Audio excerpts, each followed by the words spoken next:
Hey guys, it's your girl Makeup by Sunrise. Welcome back to my channel. If you're new here, make sure you click that red button down below to subscribe because you don't want to miss any of my content. And make sure you comment down below and give this video a thumbs up, okay? Because I want everybody to hear this message that I'm going to be talking about today. It's going to be about some stuff that I experienced. And I think that I'm finally ready to talk about it. This company specialized in sports and live entertainment. So I got hired to be a security guard. So my position was to greet guests at the entry point and let them know what were the prohibited items of the venue and what can and can't come in.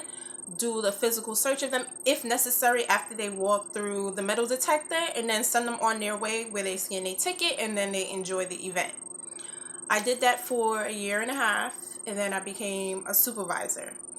I did that for a year up until COVID, and then we were home for a couple of months, and I mean, it was unpredictable. Like everybody else in the world, things were happening in regular life, and then eventually we went back to work. When I did go back to work, I kind of felt lost because I didn't really know, not necessarily saying like I didn't know what my job was, but I really didn't know where my spot was in the workplace environment. I didn't know if I was on the road to progressing or if I was just stagnant at that point. So before I even like get into this part, eventually another year went by and I became a lead supervisor up until when I resigned from that venue last year. But I want to dial back a little bit. When we went back to work after COVID, when I was just speaking about not really knowing where I stood in my workspace, I remember I went to speak to one of the managers at the time, and I explained to him, I was like, you know what? I feel like I'm busting my ass. I'm doing a lot. Like, is there anything else that I can do? Or like, is there something that I'm missing, that I'm lacking, as to like why I feel like I'm not moving forward? And I remember he said the most crazy shit to me. Like, he basically gaslit me and was like, yeah, you're not doing enough. You need to do more. You need to X, Y, Z, and this is that and the third. And I was like, but sir, I am doing those things. Are your windshield wipers dirty? Like, are you not seeing what I'm doing? So that's one of the things that like really put like that little gear starter in my brain and be like, all right, I think it might be time for me to up out of here because it's some funny stuff happening in here, and I already too like your response right now, because it's not like I'm coming to you and I'm like a half-ass worker, because that's far from it. Most of the time, because I wasn't the only supervisor at the job, it had to be like at least about 15 of us at the time, and then that fluctuates. Like, it's like a revolving door. Like, people were in and out, in and out, in and out, but I was there and I was consistent with my work. So it's like, well, if I'm coming to you and I'm saying like, hey, this is 1, 2, 3, 4, 5. Oh, it's thundering right now. If I'm coming to you and I'm saying this is what I have jotted down, because I never go, this is the one thing that you should never do when you go to your supervisor or go to your manager and like you seeking advice or some type of guidance. Don't go empty handed. Always go with like, okay, this is what I have planned out, or this is what I see for myself, and go with like open-ended questions, in a sense, to get pointers from them, like to see if they're going to drop some hints along the way. But that particular manager that I spoke to, he clearly wasn't in the right space. Like, even if he felt like my questioning at the time, like he didn't have an answer to it, he could have easily just said, you know what, I appreciate you coming to me with this information. I'm going to get back to you because I want to do some processing on it. You don't just make up some shit from out the air and tell me some nonsense, and then now I feel worse than I felt before. So that was something that I experienced a lot there, like discouragement. It's like, you really have to be mindful, be careful sometimes of like the people that you go to for help. And it's crazy that I'm saying this and I'm telling y'all that I went to a manager, and this is how the person replied. It's like, wow. And this is the same thing where you'll be at the workplace and they'll be like, oh, we're a work family, you could come to us at any time, and our door is always open. And then you get this, child, wrap it up. So there's that. I also experienced sexism from my coworkers. um there was a particular time where I was in the position that I was in when I was a lead supervisor. I was the only female lead supervisor with three other male supervisors, and then became four. And so there were times where like the guys do funny stuff, and if you know what I'm talking, like sometimes they do things where like they look at you and like they basically, it's like they're undressing you with their eyes. They're doing the most, and it's like if you don't give into like they're like, it's like they're trying to lure you to like into their hands, and then like if you don't take the bait, like you automatically become public enemy number one. And it's like any little thing you do, they become scornful, and like they start the backbiting and all the stupidness. So it's like you really gotta be careful of who you work with. And it's like in a position like that, a lot of times I kind of felt alone and unsafe, because it's like we supposed to be partners, right? We working together. I got your back, you got my back. At least that's how I thought it went. Because that's how the fellas like to talk and give it up. Mind you, it wasn't all of them, but it was one particular one. Like he always was having inappropriate conversation, and like the rest of them is kiki and ha ha ha ha. And it's like, yo, y'all are so disgusting right now. Like they talking about other women on the job that work in the other departments, or oh, how this one look and how this one did that with that one, and I'm trying to see what about that, and da da da da da. And it's just like, wow. And sometimes the managers will be right there in the office hearing them talk crazy like that, and nobody says a word, nobody bats an eyelash. If they do say something, they be like, hey, and then the conversation stop. But then the whispering goes back on with the little group of whoever was talking about their business. Now they refrain from talking out loud, and they go back to blah, blah, blah, or they'll wait to when they out the office and then continue their conversation. It's like that's just weird. Like, ew. Then you have the regular workplace drama, like people snitching on one another, whether if the person did something or they didn't do something. They just want to be yapping their mouth and running back to tell management so that they can look all goody two shoe. Ain't nobody got time for that. Then there'll be altercations sometimes with like the guests at the venue, and you gotta be a part of that. You gotta break that up. Sometimes, like in the locker room area, it'll be the staff getting it on, and they're gonna send you either as a guard and a supervisor to go and break that up, and you gotta be willing and prepared to jump in. Of course, they train you, obviously, but there's people that get the training and they're on the job, and they're just like, no, I'm not doing that. So it goes back to like, you really have to be mindful of who's working with you, who's not, and who's not working with you, because sometimes you could go into situations and you're in danger, girl. You in danger. So you gotta have your own back. You gotta keep your head on a swivel at all times. Like, trust your instinct, trust yourself, trust nobody else. Word is bond. Trust nobody else but yourself. And when you get that gut feeling, or you get whatever senses that come to you that tell you, this ain't right, take heed. Another thing to be cautious about is how you approach people, how you talk to people. And even sometimes you could be the most professional person, the most kind person, really happy and jovial. Sometimes the energy that's coming in maybe the wrong thing, and you don't want to clash with that.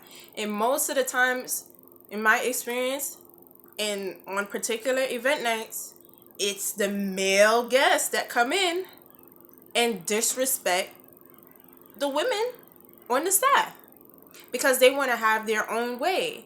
And I for sure am not tolerating that. Whether if I know you or don't know you, with whether if I'm on the job or not on the job. Absolutely not. There are times where guests are coming in and you're explaining to them like, sir, based upon the calling from whatever artist is at the venue, they don't want such and such to come in. Oh, why I gotta do, why I can't? I pay my money. I pay X amount of dollars to come in. I own this building. Well, you only get $5 for this job. You doing the most. You doing too much. I make more money than you, sir. And let them ramble. Let them ramble and continue because you're gonna stay right here. Before you pass this threshold, you're gonna get rid of that item that I just told you can't come in. So doing all the and name calling, you're gonna stay right here until when you get rid of the item. And then when you get rid of the item, you pass this threshold, you will be pulled aside and you will be talked to because NYPD is on standby. Let's talk about that. So you're not gonna come in here and you're not gonna disrespect me, my staff, and threaten anybody. Let's get that straight. So that's another thing to take heed on.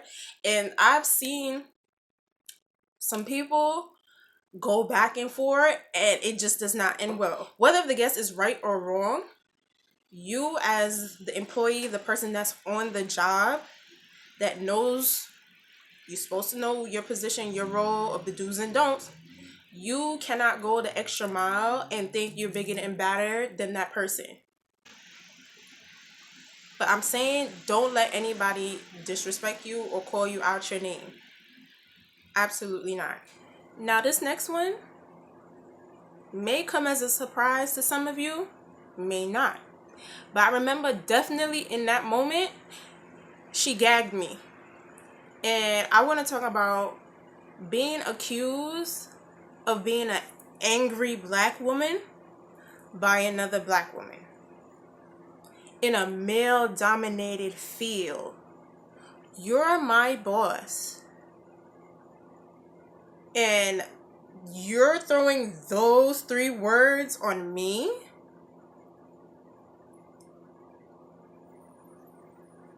Because I don't want to get in too much into detail about it because I'll probably save this story for another time. I never raised my voice. I never spoke in a condescending tone.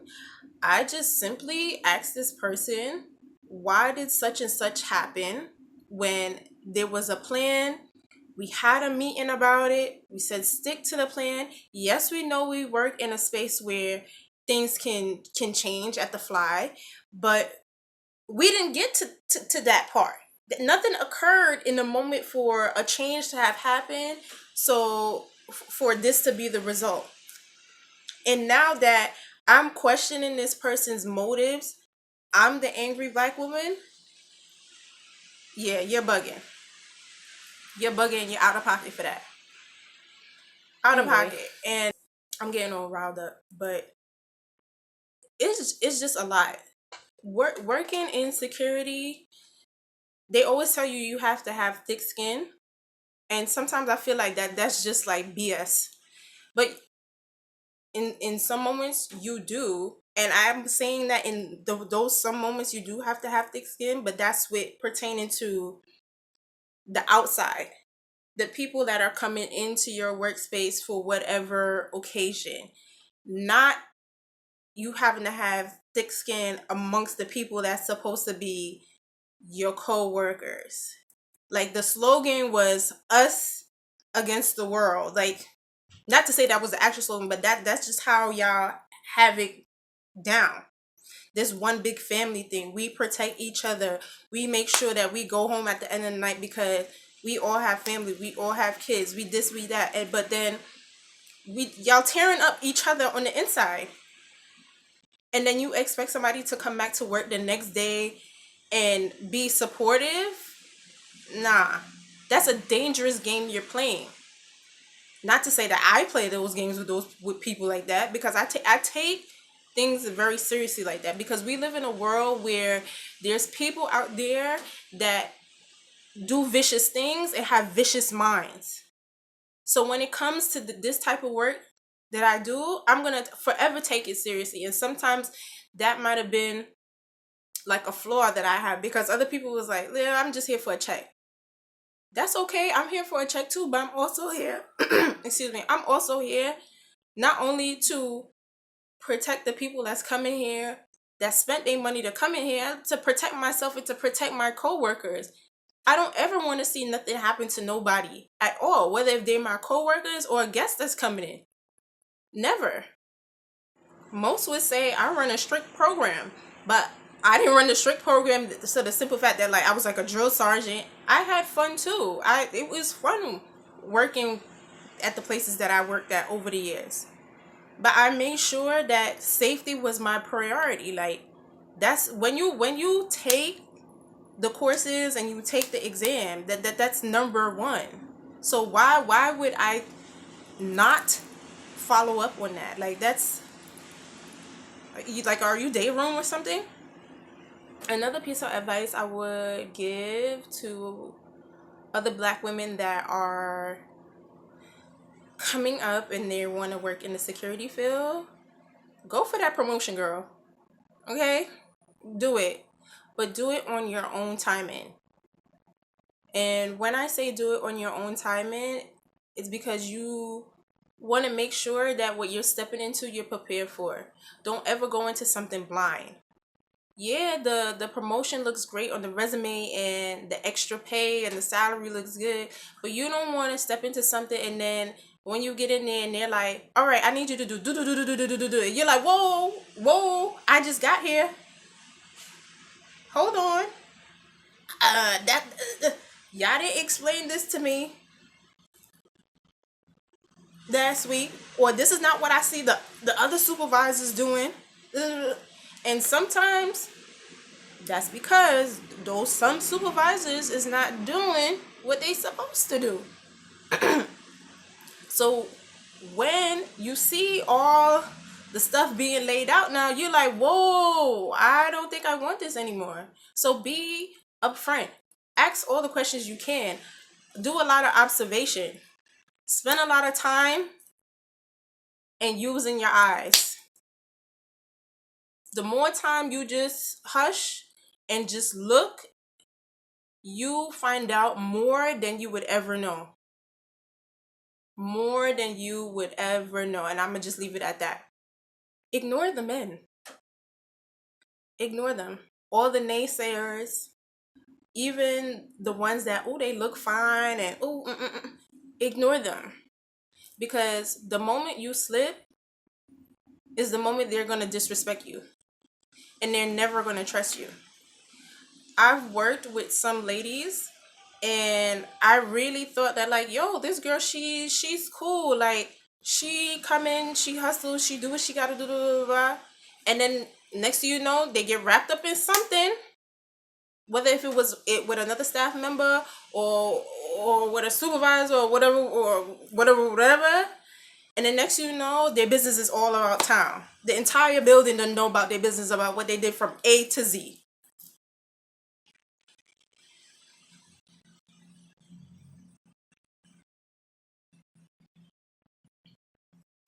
They're not gonna respect you no more.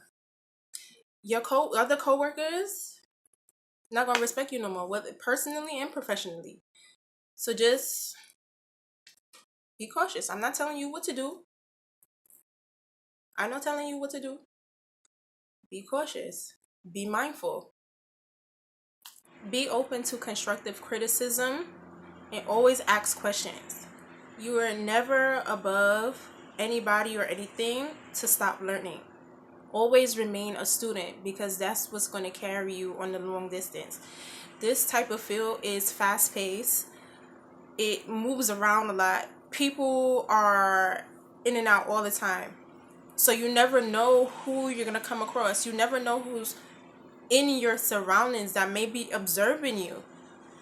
that might be like, you know what, I might want this person on my team, or I might want to recommend this person to go work at another venue or work on this tour, or whatever the case may be. Always have an open mind and be willing to learn. Advocate for yourself and for others. Start with yourself, because that's when people are going to start taking you seriously. Something don't feel right, something don't look right, you trust your instinct. You move with swiftness, but also with clarity. Don't move with angst and confusion and frustration, because then that's when the domino effect happens and other things start triggering off. Advocate for others. If you see other people being mistreated, or they might, come to you because they find you as a confidant, and maybe they're scared themselves to go and speak to a supervisor, a manager, or HR. Help them out. It doesn't mean like you have to be the person and be like, such and such told me blah, blah, blah, blah, blah, blah, blah, blah, and what are you gonna do about it? It doesn't have to be like that. Doesn't have to look like that. It also can look like you pulling that person to the side and talking with them and letting them know, like, you have options. Go this route. Do this. Write an email. Document your stuff. Be on your P's and Q's. You will be, excuse me, you will be highly respected for that. And that's just not to gas up your head, but I feel morally that's the right thing to do, especially if you're someone that moves with good intentions and has a good heart. Alright guys, this is the end of my video. Thank you so much if you stayed all the way to the end. Make sure you give this video a thumbs up. Comment in the section down below if you work in the security field and talk about your experience. If you share any of the same experiences that I have, sound off in the comments. Share this video with your friends, your family, your co-workers. Send it to your manager, your supervisor. And I'll see you guys in the next one. Bye.